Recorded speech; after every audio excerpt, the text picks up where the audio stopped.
Hello everyone, welcome back to another physics video. I'm Physics Michael, and today we're continuing our exploration of wave superposition. We'll dive into phase difference and path difference, understand constructive and destructive interference, and learn about Young's double-slit experiment. Let's get started. Let's begin by understanding phase difference. Phase difference, which we write as delta phi, tells us how much a point on a wave leads or lags behind another in the cycle. We can measure this in degrees or radians, and it's directly related to the path difference between points. Let me explain this with two important cases. When one point leads or lags another by exactly one wavelength, we say they are in phase. They are vibrating in step with each other. This gives us a phase difference of 360 degrees or 2 pi radians. But if one point leads or lags behind another by half a wavelength, we say they are antiphase, meaning they are vibrating in opposite steps.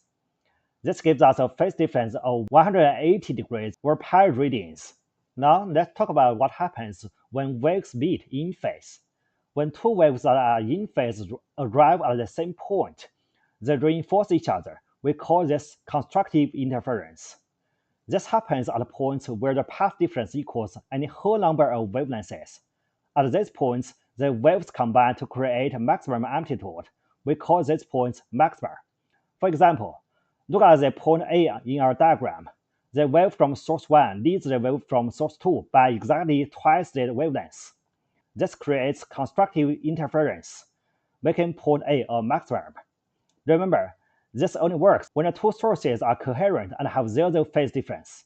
But what happens when waves meet in antiphase? When two waves that are in antiphase arrive at a point, they cancel each other out.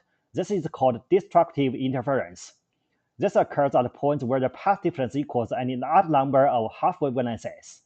At these points, the waves combine to create minimal or zero amplitude. We call these points minima. Look at point B in our diagram. The wave from source 1 lags the wave from source 2 by 0.5 wavelengths. This creates destructive interference, making point B a minima. Again, this only works when the two sources are coherent and have zero phase difference. Here's an example. We have two coherent sources, S1 and S2, with zero phase difference. Point A is 3 meters from S1 and 3.5 meters from S2. The wavelength is 1 meter. Why do we get a minima at point A? Well, let's calculate the path difference. 3.5 minus 3 equals 0.5 meters. That's half a wavelength. Remember what we learned.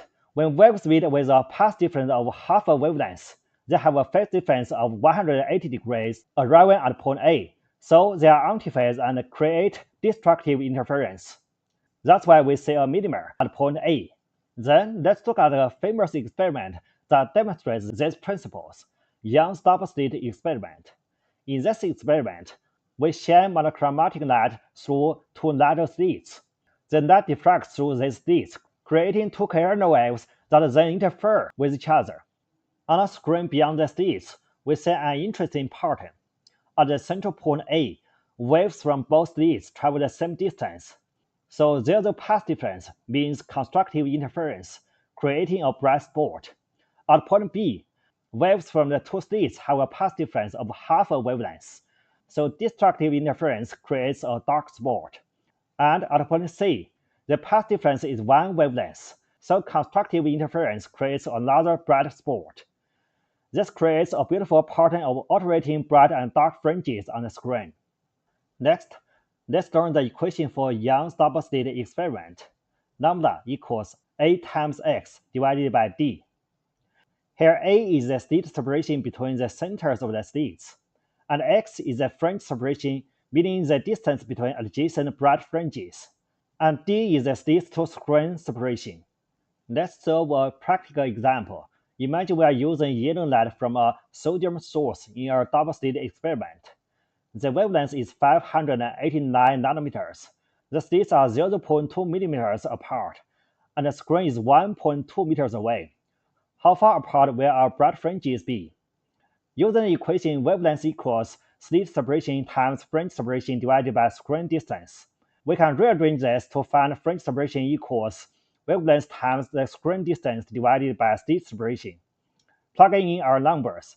589 times 10 to the minus 9 times 1.2 divided by 0.0000020. This gives us 3.5 millimeters between bright fringes. Let's summarize what we've learned today. The phase difference between waves depends on their path difference. It's 2 pi times the path difference divided by wavelength. Constructive interference happens when waves meet in phase. That's when their path difference is 0, 2 pi, 4 pi, or any even multiple of pi.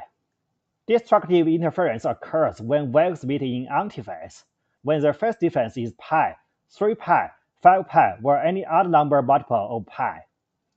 We can use this to explain the bright and dark fringes formed in the Young's double-slit experiment. And to calculate the wavelength in the Young's double-slit experiment, we use the equation wavelength equals slit separation times fringe separation divided by slit to screen distance. That's all for today's video. Thanks for watching. I hope you now have a better understanding of wave interference and how we can observe and measure it. I'm Physics Michael, and I will see you in the next video.